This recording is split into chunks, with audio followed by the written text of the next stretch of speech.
episode 112, sponsored by Datsu Sara. Today we have New Era Sports Pro Bantamweight Mateo Vogel and Niagara Top Team Coach in Bantamweight Matt DeMarc-Antonio. Let's do it. Hello, folks. How are you? Welcome back. Episode 113. I can't believe I'm saying that. Hard to believe we started this when COVID all kind of took place, and here we are 113 goddamn days later. Thanks for tuning in. Thanks for listening. Thanks to our sponsor, Datsu Sara, for sponsoring this episode. Check them out, dsgear.com, 100% made of hemp and antimicrobial. Great bags. Let's get right into it, folks. A fantastic episode. Really excited to have both of these guys on. Mateo Vogel, the first guy I'm going to bring on. He's 4-1 as a pro. He's a bantamweight out of New Era Combat Sports there under Crew Jeff and the gang up in Ottawa, and teammates of Adam Hunter, and the list goes on. Are coming off a fantastic win out of BTC over Series City. This kid, young, like 23, 24 years old, with ridiculous amounts of talent. And not only talent, from everything you hear when you talk to different people behind the scenes, it's like, oh, this guy has a fantastic attitude too, which to me is what really makes it an athlete and a pro athlete. So let's get him on. He's got a bright future. Like I said, 4-1 as a pro and just getting started. So Mr. Mateo Vogel, how are you, sir? I'm doing great, brother. How you doing? Awesome, man. Thanks again for joining us. Appreciate it. Hey, my pleasure, man. So are you at the gym now? You're taking a little break maybe for between training sessions today? So my training today is going to start in a little bit. I'm just getting ready here in the morning, but we're going to start a little bit late today. So, it works out perfect just to do the talk with you guys now. Awesome. Well, I appreciate that. Hopefully it didn't affect it too bad. How did you, one thing for you, like that I'm a jiu-jitsu guy myself, which I always find it exciting because there's lots of guys they're really talented at jiu-jitsu, but they don't necessarily utilize that in their craft, I guess, when they're fighting. Yeah. And your style, man, like you're really good everywhere, but your style, your style is beautiful to watch, man. Like that wrestling and the control. It's phenomenal. I've been working on it for, it's been years in the making, obviously. Like I was from that sport jiu-jitsu background, but at the same time, I feel like I always had a style that translated well to MMA. And that's not always the case for a lot of jiu-jitsu guys. Like a lot of jiu-jitsu black belts are great jiu-jitsu black belts, and they do well on the competition circuit. You see that? But their style just doesn't cross over the same way. And I was aware of that from a young age early on. And that obviously MMA was my original goal. I competed in jiu-jitsu for about 7 years straight before I even delved into MMA. But from the get-go, I knew that that's what I wanted to get into, right? Yeah, that's the thing, I guess, when you have that base fundamental. And it's interesting you say that because it's getting punched in the face obviously changes everything real quick. And it's funny, so when you got into that competitive, so you competed in grappling industries and like OJA events and all that kind of stuff. And obviously in Ottawa, there's lots of Gatineau area. There's lots of competitions too. Well, not right now, but I also competed in the IBJJF circuit quite a bit too. Nice. I competed in the really purest, IBJJF type rule set, for the longest time. So did you use, when you go back to that MMA, because a lot of jiu-jitsu guys, they kind of play that bottom game, but that's where your style, man, your style, it translated really well. Did you play that kind of same top game in when you go to IBJJF as well, or? It's, I started, I always had an aggressive kind of passing style. Yeah. At one point I used to be I kind of, we joke and say it's kind of like a shameful part of my past that when I was a guard puller, right? Back that, which I've abandoned for the longest time. I don't even remember the last time I pulled guard, you know what I mean? But my style, I just, I spent time really trying to delve into the aspect of my style and really trying to nurture that kind of part of my game, that kind of smash style, that heavy pressure, that stuck to you kind of style, right? That's where I get the nickname from. Yeah. That makes sense. Yeah, because Jesus Christ, that last fight, man, what a beautiful, beautiful fight. That's both of you guys are super high level athletes, and then just the way you just controlled the fight was really pretty to watch, man. And I know I've heard some rumors of a fight, of you fighting here in the next little bit. I don't. Who knows if that's gonna come to fruition? You hear random little things, but I hope to see you fight in the next little bit. You know, any plans for you in the near future? Or? The team's working on something, man. But you know, with COVID, obviously, I'm staying in a positive mindset. You know, I'm really I'm always staying ready. There's never a moment where I'm not ready, right? I never have to get back into shape or get back into it. You know what I mean? I've been going hard this whole time. But that being said, it's not a surprise if COVID throws like a monkey wrench in your plan. You know what I mean? But that being said, the team's been working on they've got some stuff in the pipe, and you know, I'm looking forward to that. Huge. Yeah, it's from what I'm hearing, like, you know, they just opened up more venues out here. Like in Nova Scotia and New Brunswick, we're this close. We're this close and it's crazy. We have one case in the whole province out here, and we can't, like, it's bananas, man. But they're very close. They're waiting on the Quebec Major Junior Hockey League to see how that goes when they start. And that starts next week. So we'll see what happens. I think we'll be good to go by the end of the year. So fingers crossed. And I've heard BC and Alberta also are very close too. So who knows? People need to eat. People need to get back to work, right? Like, and stay hungry. It's a little bit crazy. And what's annoying is that they're talking about, and I got on the horn about this earlier, was you know, they were talking about restarting like the NHL and restarting like team sports, 30 guys in contact with another 30 guys, and then the next game in contact with another 30 guys. Like, why is it so hard? Why do we have to jump through so many hurdles to run a sport where two guys and a ref are in an enclosed space? It's crazy, isn't it? A sport where we don't have like the government backing us in any way. We don't have the same like sports programs. We don't have shit paid for us. Yeah. You know what I mean? It's so true. It's so true. Like it's like I kind of said that at the beginning. Like I was like, at the end of the day, what it comes down to is we don't make any money as a government, you know. So like as a commission, like we come last versus all these other things that are more important, which is, to me, it's frustrating because it's like we're a professional organization, whether you guys want to think it or not, you know, but we're no different than a professional hockey team. Realistically, if we're doing professional events, we should be treated the same as any other professional sport, but it doesn't seem to work that way, unfortunately. So it's, yeah. So you do obviously a lot of training, obviously just a New Era, but do you mix it up? I know you do a lot of high level wrestling too. Yeah, I work with National Capital Wrestling Team as well, but the bulk of my training is done at New Era Combat Sports.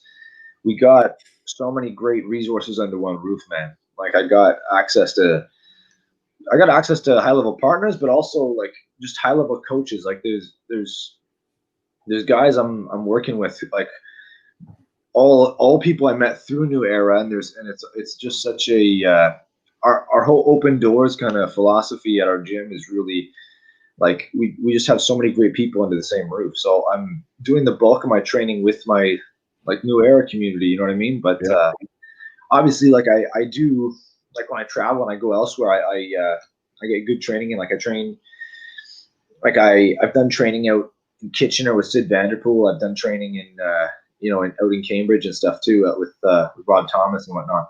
So yeah, like I got a great team at New Era, and there's not really much need for me to travel elsewhere. I do good amount of training with National Capital Wrestling Club as well. Like shout out to the guys there. There's some really high level up and coming young competitors in like the wrestling circuit, and these kids, these guys, they've really helped my wrestling grow so much in the past little bit, man. I bet over the past 2 years or so. Did you wrestle in high school, or did you anything like in high school, kind of combat sports related, or were you different, like a hockey guy, or? No, I came up. So I started. I did my first wrestling when I was about 12 years old. So I started wrestling in 7th grade, and then that made me want to get into jiu-jitsu. So I did wrestling first. Interesting. I was a fan of MMA, and I had seen already like MMA. I was always a fan of like the grapplers. I loved like the Gracies and stuff. So I'd seen that on YouTube, and I'd seen that on TV too. But like, I wanted to get into that. I watched it. I was obsessed with this sport. I'm like, man, these guys can finish the fight with like a single move. These guys can do one thing and just like they can end it. They can end motherfuckers in one move. You know what I mean? Like it's just that's what I was obsessed with. So wrestling got me into that, and then I got stuck on that forever. You know what I mean? Jiu-jitsu is like my love for all throughout my high school days. So cool, man. So, and look at you now. That's the thing. Like, I'm 40, you know, 39, 40 in like 2 weeks. And I just got my black belt. And to me, like, I'm a hobbyist. I'm not like, I train 3-4 times in just like, I love training, but like, I shit the bed when it comes to competition, man. So when I look at like people like you who are like training all through high school and now you're 24, right? 23, 24. Like, man, it's so impressive because you think in high school, like there's so many distractions, and to have your head on your shoulders to know exactly what you wanted to do, and at that age is to me, it's crazy impressive, and that's what I think makes you know, some people give up and drop off or whatever, but a lot of people like you are just getting started. When you're focused and you got a vision, man, there's no distractions that can get between you and that. When you got a vision, you got a clear vision.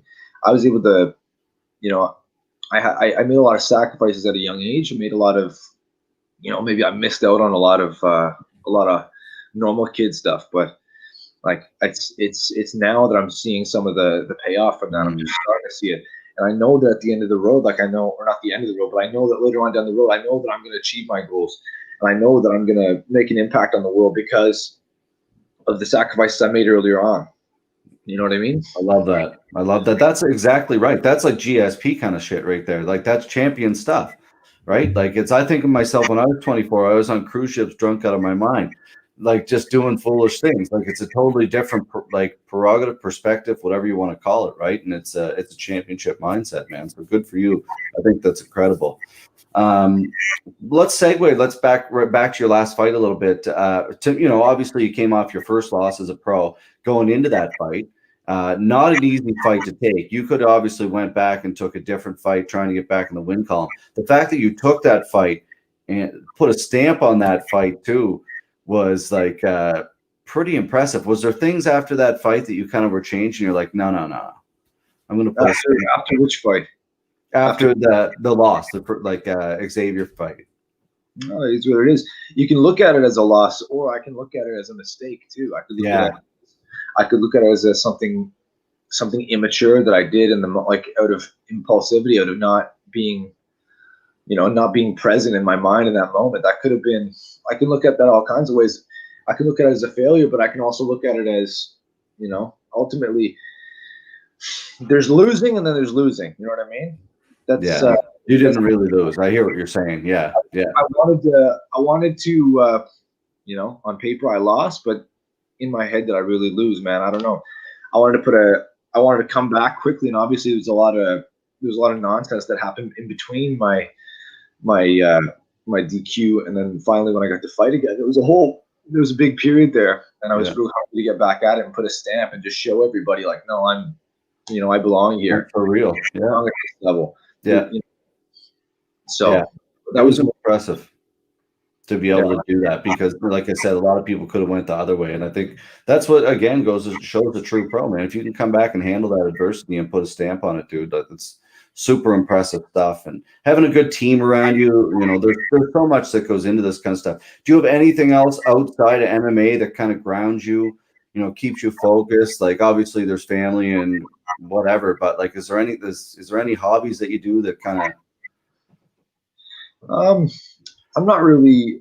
Yeah, I got like little hobbies here and there, but like ultimately, I do have a real obsession with MMA. I do have a real obsession with martial arts. It's like it does ruin my life, but or I shouldn't say it rules my life, but I should say it's a central point in my life, and it's very like I somehow relate everything back to it. You know what I mean? I somehow relate everything I do back to MMA. Yeah. So it's kind of the central pillar in my life, and like that's kind of how I interact with the world. How does it relate to MMA? You know what I mean? Yeah, it's interesting because like I found myself like it's hard to relate to other people once you're like that don't do martial arts. Once you're involved in this so deep, you're like because you're just everybody around you is involved in the sport. That's it, man. I feel like sometimes I come across as a fucking weirdo or something, but I hear you, man. Because dude, like we think it's cool as shit, but like I always try to explain that I'm trying to like sell sell a sport to people. Like when we were promoting jiu-jitsu events out here a lot, it was like trying to sell a sport to people that had no idea it even existed. They're like, Guys, watch a game of I kill you with my body. You know what I mean? yeah, exactly. Like Logan said, right? Yeah, there's some people. But it is growing for sure. It's definitely growing and going in the right direction. What do you Canadian MMA? Obviously, COVID's really shit the bed for everybody here, but you guys have a couple really great promotions in Ontario right now with BTC and Prospect. Yeah, we do. We got a whole bunch of we got a whole bunch of great promotions too. And I think I don't know what the case is for anything running in Ontario in the near future, just given that we have more cases and given that people are still, especially in the Toronto area and all that, like they're very, very cautious still, right? So things are not quite the same there as they are here in Ottawa. Here in Ottawa, it's much more lenient, but yeah, man, I don't know what's going to go on with the promotions in Ontario or anything like that anytime soon. I don't know if anything will happen by the new year, or yeah. It's interesting. Quebec, I know, was pushing really hard. The Eye of the Tiger, I think, is the boxing guy. I've heard he's doing really well, doing a good job trying to get them back. But it's interesting, man. Like we're out here. I don't know if you know that, but if you come out here, you have to quarantine for 2 weeks before in Scotia and the Maritimes. Anywhere in the Maritimes, you have to quarantine for 2 weeks. So it's it's a little bit intense, man, but it is what it is, I guess. So what's something I guess we'll tie it up here. I don't want to hold you up too long. You got for you, like for young fighters, man, like coming up, what's a schedule during the day? They should, like, how hard should they be working to get to this level?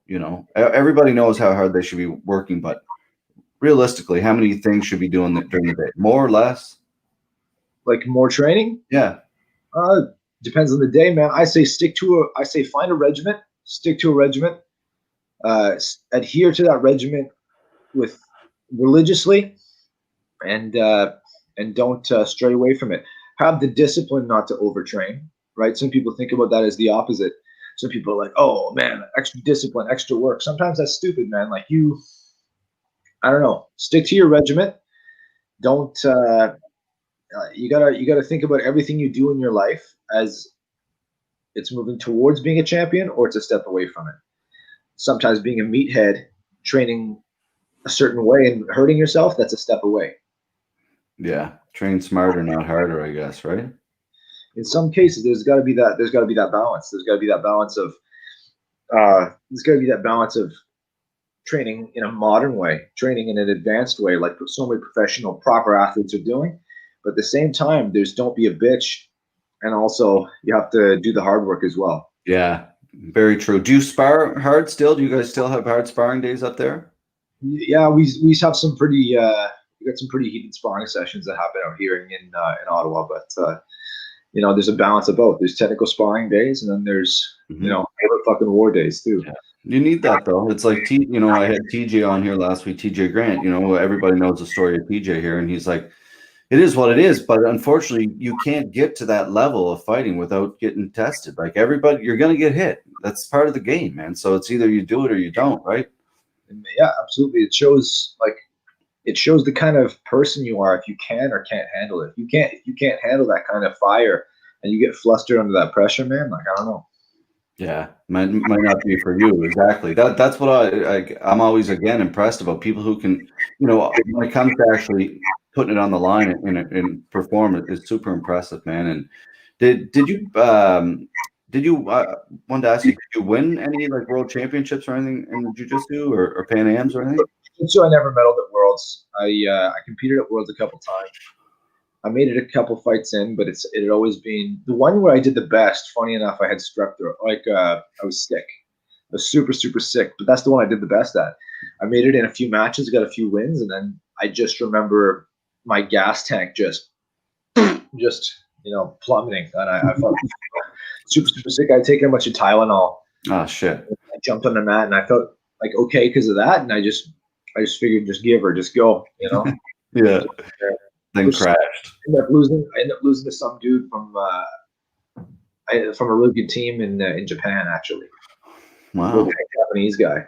The experience, eh? Would you go back and compete again? Like obviously not now when you're fully focused on MMA, but do you think you'll ever go back and get back on the Maybe I might, and I've toyed around with that idea a bit. I have to give jujitsu its due respect, and I got to train in the gi religiously if if I want to get back. That I can't just assume that I'm going to come back to sport jujitsu and dominate that game right away. But I think like I still have the skill set and I still have all that. Like I could hop back into that easily if I Yeah. just got to give me the time, got to give me the chance to delve into the gi a bit, and I'm good to go. I love that, man, because like that's where again you can tell an athlete who's putting a lot of time into it. Because people, I'm not going to just jump. I'm going to actually put the time into it and then do it instead of just putting the gi on and going out there and gassing out or losing or whatever. You're true to yourself, and which I always impressed about that of good athletes because I'm kind of the opposite. I'll be like, oh, I'll put the gi on and then get smashed, right? So, all right, man. Well, I won't hold you up too long. I really appreciate you joining us. Where can everybody find you online and follow your future to the world, man? My Instagram handle, Kahapato MMA, sorry, CARRAPATO MMA on Instagram. Carapato. There we go. I think I got it right here. That's it. Kahapato MMA on Instagram. That's where you can follow. You can see. That's where I post the most stuff. I'm super active on Instagram, yeah, that's it. I got Awesome. great content through Sixth Sense Digital. He does a lot of my he does a lot of my work. Shout out to him. But if you want to follow me, you can follow his page. You can follow my page, and yeah, that's it. He does fantastic work. Yeah. Fantastic. Is he doing? He does Jamie's podcast, I think. I believe Studio 88. I don't know No, if I that. don't think so. But the guy who does my or the company who does a lot of my work for social media is great, and we got a lot of great content on there. Yeah, that's cool. All right, folks, we'll get out and follow him. And again, thank you for your time, man. Thanks for joining us, and all the best to you. Hopefully, we'll see you in the big league very, very soon. If not, hopefully, a big fight here in Canada, if with us or somebody else, man. Appreciate it. Thanks for your time. Thank you for having me. All right, buddy. There you have it, folks. Mateo Vogel. Check him out online. All right, folks. We'll be right back with our next guest, Matt DiMarcantonio. Stay tuned.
Hello, folks. How are you? Welcome back to episode 113. Having a little technical difficulties here. Not sure what's going on, but we're going to have to reschedule with our second part of today's podcast with Matt DiMarcantonio.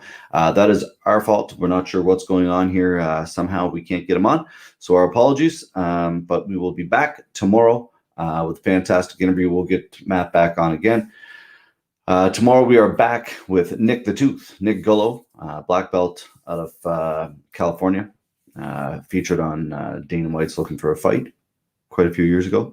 As well, Diego Sanchez and Joshua Fabia will be joining us from the School of Self-Awareness. Make sure to tune in for that, and we will see you then, folks. Lots of love. Have a fantastic day. We're out.